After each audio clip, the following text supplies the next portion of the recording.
नमस्ते Bharat, DK special channel में आपका स्वागत है। मैं हूं डीके जी, समाज सेवी।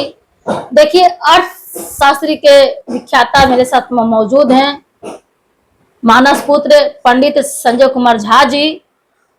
जो वैश्विक में चल रही है लड़ाई को देखते हुए, जो पूरा जो देश कहा जाएगा, एक तरह से एक नजरिया से देखा जाए तो तीसरा विश्व युद्ध का प्रारंभ हो चुका है। इन तमाम बातों को लेकर के वैश्विक स्तर पर, मानव स्तर पर और जो मिडिल तबके जेब तक ले क्या अब आने वाला है स्तर, क्या कहिएगा सर जी? नहीं, ये तो अब भीषण परिस्थिति कायम हो गई। क्योंकि ये वैश्विक युद्ध जो आर्थिक, उसका जो आर्थिक प्रभाव है खास करके भारत में, तो ये आपूर्ति श्रृंखला जो है, सप्लाई चेन, वो तो लगभग समझिए कि 50% टूट चुका है। और रहा ऊर्जा सुरक्षा और औद्योगिक संरचना पर भी भारी प्रभाव पड़ रहा है। तो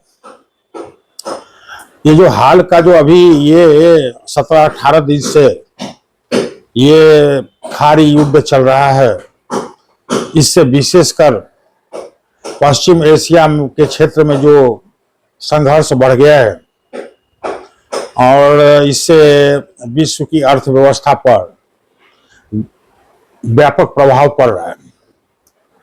तो यह प्रभाव प्रत्यक्ष रूप से भारत के ऊपर में महसूस भी हो रहा है।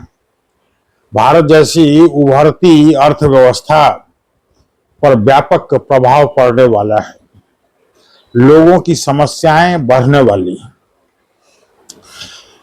तो अभी के जो वर्तमान में स्थिति है, जो तीसरा सप्ताह युद्ध का चल रहा है, तो इससे आपूर्ति श्रृंखला, ऊर्जा की उपलब्धता और औद्योगिक उत्पाद भारत की प्रभावित होगी। अब ये युद्ध और ये वर्ल्ड वार, अब 7-8 देश लड़ रहे हैं और फिर इधर पाकिस्तान और अफगानिस्तान में शुरू हो गया है। तो कई तो समझिए ना कि विश्व युद्ध शुरू हो चुका है और उसका प्रभाव, या तो उसको ये कहिए कि अर्ध विश्व युद्ध शुरू हो गया है और उसका प्रभाव जो है वो दिखने लगा है। अब युद्ध के कारण समुद्री मार्गों में लॉजिस्टिक और कच्चे माल का जो है आपूर्ति में बाधा उत्पन्न हो गई है। कच्चे तेल, गैस, पेट्रोकेमिकल्स की आपूर्ति बाधित है। निर्यात और आयात में देरी हो रही है। परिवहन लागत में वृद्धि हो रही है। तो इसका परिणाम ये है कि सप्लाई चेन के डिस्ट्रप्शन के कारण हमारे भारत में बहुत सारी समस्याएं आ रही है, जो सभी वर्गों को प्रभावित कर रही है। ऊर्जा संकट, भारत कभी भी ऊर्जा के क्षेत्र में आत्मनिर्भर नहीं रहा है।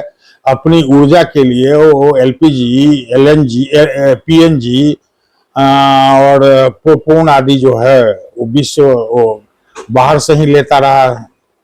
भारत सरकार अभी प्राथमिकता के तौर पर जो घरेलू उपभोक्ता हैं उनको संकट टालने में लगी हुई है। लेकिन ये औद्योगिक क्षेत्र में भी जो ऊर्जा की सप्लाई है उसमें व्यापक कटौती हो रही है। तो औद्योगिक उत्पादन पर जो है वो फर्क पड़ जाएगा। ऑटोमोबाइल, स्टील, केमिकल उद्योग बुरी तरह से प्रभावित होंगे। उत्पादन की जो लागत है उसमें वृद्धि हो जाएगी। तो ये हर चीज का मूल्य बढ़ना शुरू हो जाएगा जो हम लोग बाहर से मंगवाते रहे।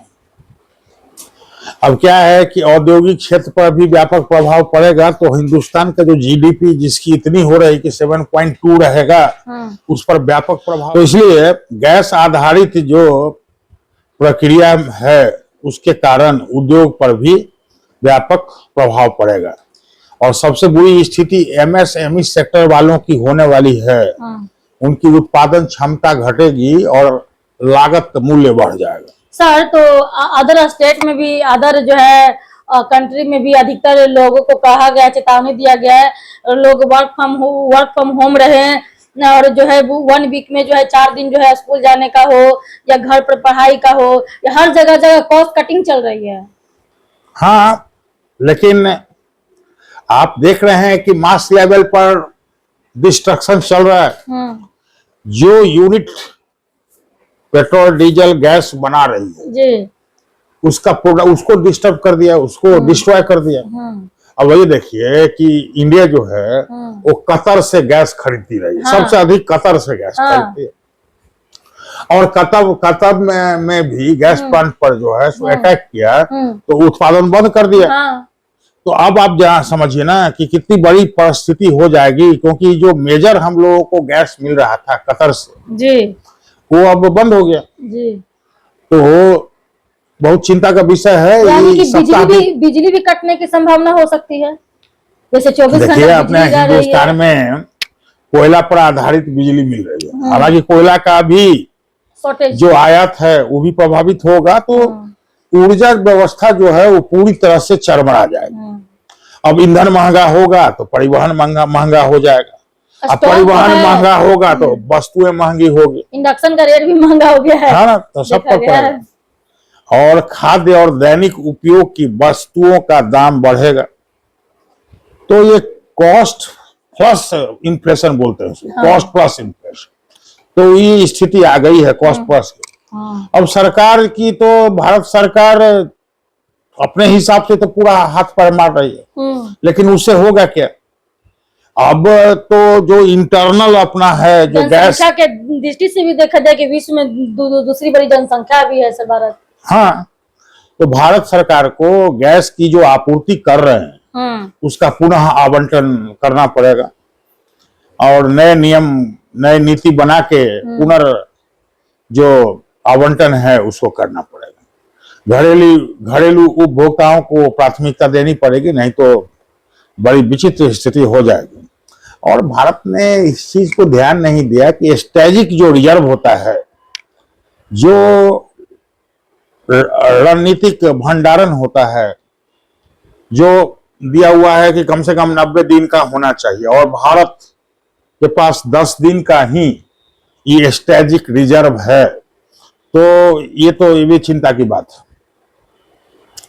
तो यहाँ इस सरकार में जो वैकल्पिक ऊर्जा के साधन थे पेट्रोल डीजल के अलावे, उसमें कुछ काम किया, ग्रीन एनर्जी पर काम हुआ है मोदी सरकार में, लेकिन वो इतना सफिशिएंट नहीं है कि पूरे भारत की जो ऊर्जा समस्या है उसका समाधान कर सके। तो ऊर्जा में आत्मनिर्भरता जो है, जैसे सोलर विंड एनर्जी, इन लोगों को इस सबको एडॉप्ट करना पड़ेगा बड़ी तेजी के साथ। और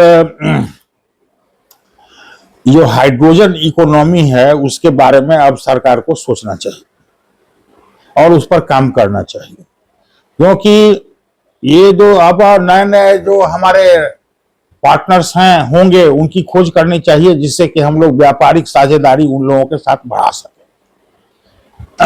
और PLI स्कीम प्रोत्साहित करना चाहिए, जो नई टेक्नोलॉजी है, जो ग्रीन टेक्नोलॉजी ग्रीन एनर्जी है, उसमें PLI इंट्रोड्यूस करके इंसेंटिव दे करके इसमें उद्यमियों को लाना चाहिए। अगर ये सब काम करते हैं तो ऊर्जा आत्मनिर्भरता जो है वो कम होती है, आपूर्ति की श्रृंखला उससे मजबूत होगी, और वैश्विक जोखिम जो रिसाइलेंस है उसको थोड़ा बढ़ाना पड़ेगा। तो इसलिए हम ये कहें कि भारत की अर्थव्यवस्था के लिए यह एक गंभीर संकेत है। यदि समय रहते उचित नीतिगत और संचारात्मक सुधार नहीं किए गए तो यह संकट और गहरा हो जाएगा और देश में अराजकता बढ़ जाएगी।